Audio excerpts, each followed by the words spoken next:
ఇక విద్యాలయాల్లో దోపిడీ పర్వం కొనసాగుతోంది. అవినీతికి కేర్ ఆఫ్ అడ్రస్ గా కేశవరెడ్డి పాఠశాలలు మారాయి.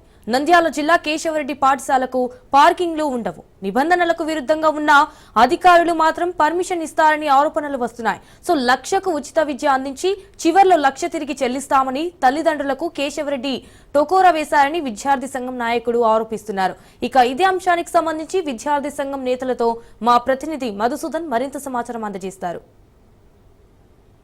కేశవరెడ్డి విద్యా సంస్థల యాజమాన్యం తీరుపై సర్వత్రా విమర్శలు వ్యక్తమవుతున్నాయి. కేశవరెడ్డి గతంలో చేసిన ఏదైతే విద్యార్థుల తల్లిదండ్రులతో పెట్టుబడులను ఆకర్షించే విధంగా వారి నుంచి డబ్బులు వసూలు చేసి తర్వాత చేతులు ఎత్తేసిన పరిస్థితి అయితే ఉంది. మళ్ళా కేశవరెడ్డి తన విద్యా వ్యాపారాన్ని గుట్టుగా చేసుకుంటున్నారు. ఏదైతే విద్యా సంస్థల్లో కూడా సరైన మౌలిక వసతులు కల్పించకుండా విద్యార్థుల నుండి ముక్కు పిండి ఫీజులు వసూలు చేస్తున్న పరిస్థితి నెలకొంది. ప్రస్తుతం మనతో విద్యార్థి సంఘం నాయకులు ఉన్నారు. వారి మాట్లాడి తెలుసుకున్న కేశవరెడ్డి గురించి చెప్పాలంటే ఏం చెప్తారు?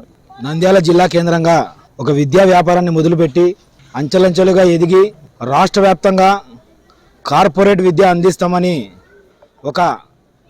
ఒక పెద్ద వ్యాపార సంస్థను ఈరోజు కేశవరెడ్డి స్థాపించడం జరిగింది. ప్రతి జిల్లాలోనూ ఈరోజు కేశవరెడ్డి పేరు మీద బిల్డింగ్లు, వ్యాపారాలు, ఈరోజు విద్యా వ్యాపారాలు ఉన్నాయంటే దానికి ప్రధాన కారణం నంద్యాల కేంద్రంగా లక్షల రూపాయలు తల్లిదండ్రుల నుంచి డబ్బులు వసూలు చేసి డిపాజిట్ల రూపంలో మీరు ఒక్కసారి డబ్బులు కడితే జీవితాంతం మీకు 10వ తరగతి వరకు పిల్లలకు ఎడ్యుకేషన్ ఫ్రీగా అందిస్తామని, తర్వాత తిరిగి మీ 10వ తరగతి అయిపోయిన తర్వాత తిరిగి మీకు డబ్బులు చెల్లిస్తామని, తిరిగి ఇస్తామని చెప్పి మాయమాటలు తల్లిదండ్రులకు చెప్పి ఈరోజు ఆ డబ్బులతో కోట్లకు పడగెత్తి రాష్ట్ర వ్యాప్తంగా ఎన్నో విద్యా సంస్థలు ఏర్పాటు చేసిన ఒక అవినీతిపరుడు కేశవరెడ్డి. ఆయనను మేము గతంలో కూడా ఎదుర్కొన్నాం. ఆయన అప్పులు చేసి ఆయన ఎంతమందిని ఈరోజు ఇబ్బందికి గురి చేసినారో వాళ్ళందరి తరపున కూడా శ్రీ మందకృష్ణమాధ్ గారి నాయకత్వంలో మేము గతంలో కూడా పోరాటాలు చేయడం జరిగింది. మరి ముఖ్యంగా ఈరోజు అటువంటి విద్యా వ్యాపారవేత్త డిపాజిట్ల రూపంలో తల్లిదండ్రులకు ఎగరబెట్టి ఈరోజు జైల్లో జీవితం గడిపి జైలు జీవితం అనంతరము ఇది సిఐడికి అప్పచెప్పి సిఐడి తర్వాత శ్రీ చైతన్య విద్యా సంస్థలు దీన్ని దారాదత్తంగా తీసుకొని కొన్ని రోజులు ఈ అవినీతి విద్యా సంస్థలను వెనకండి వాళ్ళు వెన్నపూసలాగా నడిపించి ఇప్పుడు తిరిగి వాళ్ళకి అప్పచెప్పి మళ్ళీ ఏదైతే అప్పుడు జరిగిన కుట్రలకు ఈరోజు మళ్ళీ వాళ్ళు ఆజ్యం పోస్తున్నారు. కాబట్టి దీన్ని ఖచ్చితంగా సమాజంలో అందరూ, అది నంద్యాల జిల్లా కేంద్రం నుంచే మొదలైంది కాబట్టి నంద్యాలలో ఉన్న ప్రతి ఒక్కరు దీన్ని వ్యతిరేకించాలని చెప్పేసి మేము మాదిగ స్టూడెంట్ ఫెడరేషన్ తరఫున మేము కోరుకుంటున్నాం. కేశవరెడ్డి విద్యా సంస్థల్లో వేల కోట్ల ఆస్తులు తయారయ్యాయి. అంటే గతంలో తీసుకున్న ఆస్తులు ఇప్పుడు ఎవరికైతే అప్పులు చేశారో వాళ్ళకు తిరిగి చెల్లించడానికి ఉన్న అభ్యంతరాలేంటి? బాధితులు చాలాసార్లు ధర్నాలు చేశారు. నంద్యాలలోనే స్టార్ట్ అయింది కాబట్టి ఆయన అవినీతి సామ్రాజ్యం. ధర్నాలు చేశారు, ఎంఆర్ఓ ఆఫీసులు ముట్టడీలు, రోడ్డు రోకోలు విద్యార్థి సంఘాలతో కలిసి గతంలో అనేక సార్లు జరిగింది.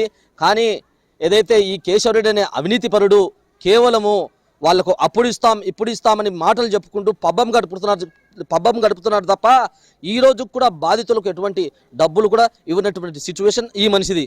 కేవలం ఈరోజు చూసుకున్నట్టయితే విద్యా వ్యవస్థను పూర్తి స్థాయిని కార్పొరేట్ తరహాలో తీసుకొని పోయి ఒక విద్యను వ్యాపారంగా మొట్టమొదటి తయారు చేసిన అవినీతి పరుడు ఎవరైనా ఉన్నారంటే ఈ యొక్క కేశవరెడ్డిని తెలియజేస్తా ఉన్నాం. మేము కేశవరెడ్డి విద్యా సంస్థల గురించి చెప్పాలంటే ఏం చెప్తాం? గత 5 ఏళ్లలో దాదాపు అంటే రైతులకు అదేవిధంగా విద్యార్థి తల్లిదండ్రులకు లక్షల రూపాయలు వడ్డీలకు తీసుకొని విద్యార్థులకు ఒక్కొక్క విద్యార్థికి ₹1,00,000 తీసుకుంటూ 10th క్లాస్ వరకు మీకు ఆ ₹1,00,000తోనే రిటర్న్ మీకు మళ్ళీ అప్పచెప్తానని చెప్పి ఎంతోమంది విద్యార్థులకు మోసం చేసుకుంటూ ఐబీలు పెట్టి జైలు పాలయ్యి కూడా గత ప్రభుత్వం పట్టించుకోలేదు.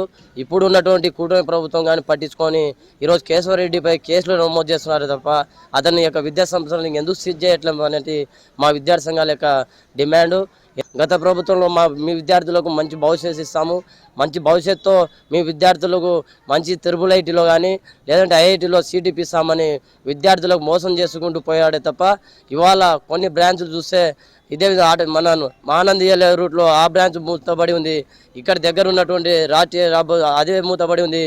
ఎన్జిఓస్ కాన్లో ఉన్నటువంటి ఆ బ్రాంచ్ ఈరోజు అమ్ముడుకోబోయిపోయారు.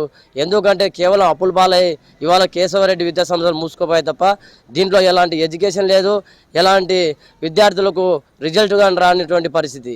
కేశవరెడ్డి విద్యా సంస్థలు యాజమాన్యం తీరుపై సర్వత్రా విమర్శలు వ్యక్తమవుతున్నాయి. గతంలో విద్యార్థుల తల్లిదండ్రుల నుంచి వసూలు చేసిన డబ్బులను తిరిగి చెల్లించాలని చెప్పేసి కూడా గట్టిగా డిమాండ్ చేస్తున్న పరిస్థితి నెలకొంది.